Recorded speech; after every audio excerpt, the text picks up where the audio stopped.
Friends, welcome to Telangana వంటలు. ఈరోజు బియ్యంతో కారపప్పలు చేస్తున్నాం. అది కూడా పచ్చికారం వేసి చేస్తున్నాం. దానికి కావాల్సినవి చూడండి ఫ్రెండ్స్. నచ్చిన వాళ్ళు చేసుకోండి. 2 కప్పుల బియ్యాన్ని పిండి పట్టించుకొని తీసుకొచ్చుకోవాలి. మంచిగా పిండి జల్లెడతోని జల్లించుకొని ఒక గిన్నెలోకి తీసుకోవాలి. తర్వాత కొంచెం జీలకర్ర, మన రుచికి తగ్గట్టు కొంచెం జీలకర్ర, ఒక 10-15 పచ్చిమిర్చి దంచుకోవాలి.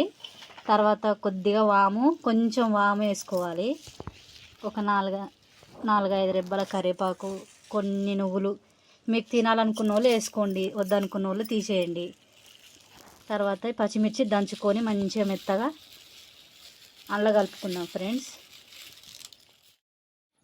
ఇప్పుడు మనం దంచుకున్న పచ్చిమిర్చి ఉంది కదా, మిరపకాయ, అది ఏం చేయాలంటే ఇప్పుడు ఇందులో వేసుకొని కలుపుకుందాం.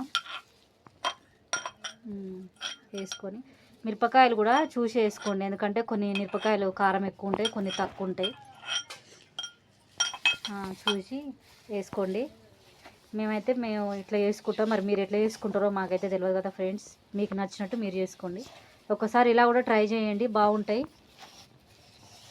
అలా ఇట్లా కలుపుకున్నాక నీళ్ళు పోసుకుందాం. నీళ్ళు పోసుకొని కలుపుకుంటూ చూసుకుందాం, ఎందుకంటే మళ్ళీ పిండి మెత్తగా అవుతుంది. కరకరలాడే రుచికరమైన బియ్యం కారపప్పలు చూడండి, బాగున్నాయి. మేమైతే ఈ పద్ధతిలో చేసుకున్నా. మరి మీరు ఎట్లా చేసుకుంటారో తెలియదు. కొత్తగా చేసుకోవాలనుకున్న వాళ్ళు నేను చెప్పిన విధంగా ఇదే కొలతలతో చేసుకోండి, చాలా బాగా వస్తాయి. నేనైతే ఇట్లా చేసుకున్నా. కావాలనుకున్న వాళ్ళు చెప్పండి, ఆర్డర్ పెట్టుకోండి, చేసి ఇస్తా. నేను